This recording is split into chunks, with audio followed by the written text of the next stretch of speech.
This year alone, we've lost 9 teachers since August 14th. Last year, we lost 8 teachers during the school year total. So we are way past where we will be at the end of this coming school year. At the end of this school year, we could potentially double where we were at last year with mid-year resignations. That is for certified staff only, so teachers is who I'm talking about. So as I said last month, we are in crisis.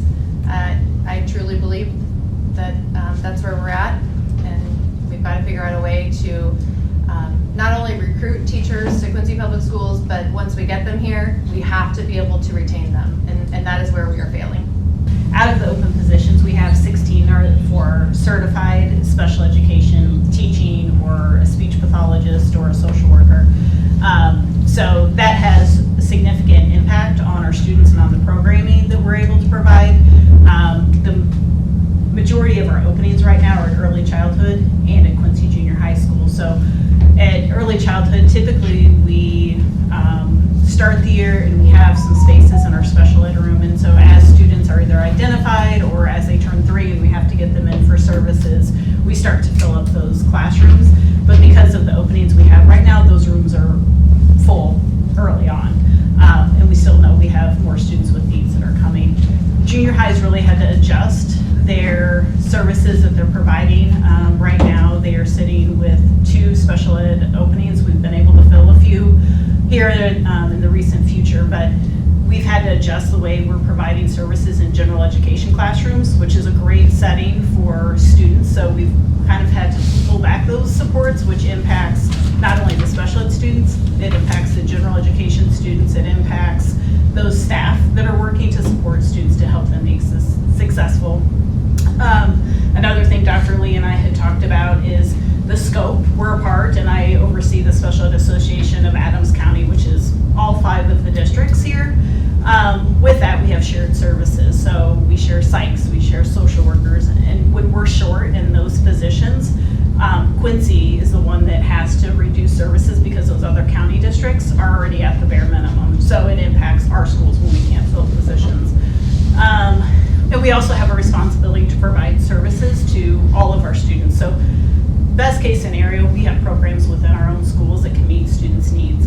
There are times whenever we have to look beyond our public schools. We maybe have to partner with the local non-public special ed schools, which include Chaddock and Transitions.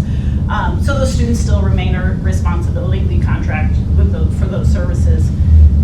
Probably 5 years ago, we started having a good opportunity, but sending students to Jacksonville daily, preschoolers on a bus to Jacksonville, because they can get better services there than what we're able to provide here.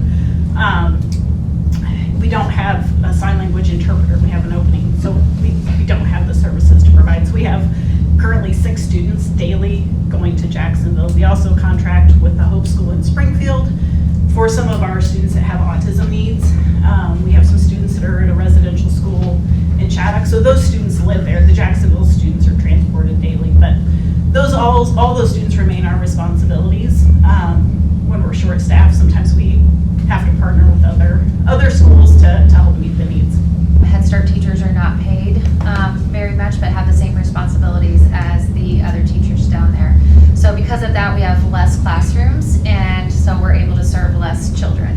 And with that, we have a maximum the grant allows. It's all grant funded that the grant allows for each classroom to have, and we're hitting our max in all of those classrooms to serve as many kids as possible.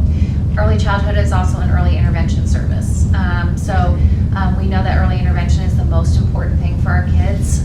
Poverty levels increasing in Quincy, and this is a service for our kids to provide services before they enter our K-5 schools. And so it's disheartening to know that we're not able to serve the amount of kids that we need to serve. We've been working with Ingenuity Instructional Services since right at the beginning of November. And what we've noticed the most is, and what we were most worried about, is making sure we were getting quality instruction, which Ingenuity can provide. The piece that we have seen more than ever, and I want you guys to think for just a minute about when you went through school, do you remember every single thing that you taught? Or do you remember the person that taught it to you? who made it easier, who helped you through it when you struggled, who you felt comfortable with, who was there to help motivate you, who was there to help not let you stop, and was the person that was helping you get through that really tough class. That's what we're missing. And we knew from the beginning that this was going to be tough. Whenever we have a teacher that's not in the classroom, it's not just finding someone to walk in. It's finding someone that can provide the quality instruction with the rigor that students need to keep being successful as they go through their schooling journey. But it's to have that person to be able to help them achieve and to be there every day to support them. And that's what they don't have. And that's the part that we're struggling with the most. We are comfortable and solid with the instruction that Edgenuity is providing and giving them access to.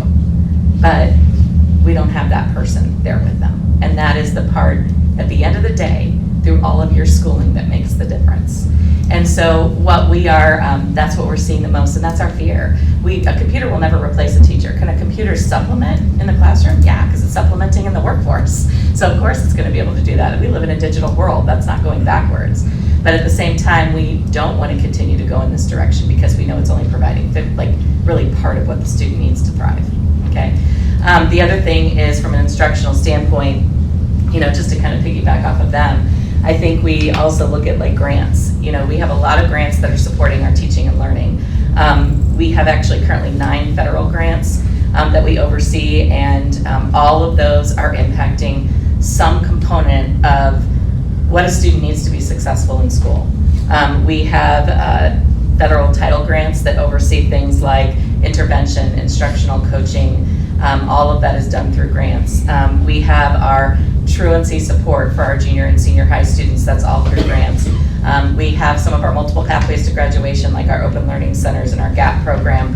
That's all funded through grants. And so we keep using that money, but what we've noticed, and even since I've noticed since 2018 when I came into the position, is that that funding isn't always readily available. We've seen several of those grants go down just in that amount of year, to the point where we don't have the funding to be able to pay for the support services. I can give an example of one of the grants that we oversee, like Aaron had mentioned. If it's in Adams County, we have the responsibility to work with it. So we do some supplemental services for the Adams County Detention Center. We pay for a liaison. So there is a person that's able to work with those kids on transitioning them back into the schools, which is needed because you can't just leave and go back. You've got some gaps there. And so we've seen some of that funding diminish. Another thing is we have, we're also seeing it with our equitable share opportunity through title. If a student attends a non-public school in Quincy, so any of the Catholic schools or St. James or even Quincy Notre Dame, if they live within Quincy's boundaries and they need support services through Title I, it's the Quincy Public Schools' responsibility to hire a person to go in and provide that. We've been without a part-time Title I tutor for students at St. Francis the whole year. And so they're not getting those services there as well. So I think kind of what we're seeing is that the impact that it's having on teaching and learning is tough. And for us to say what Lisa's seeing, what Aaron's seeing, all of that, there's nothing more than we want teachers, because we know that that's where the power lies. Muddy River News. Our home, our news.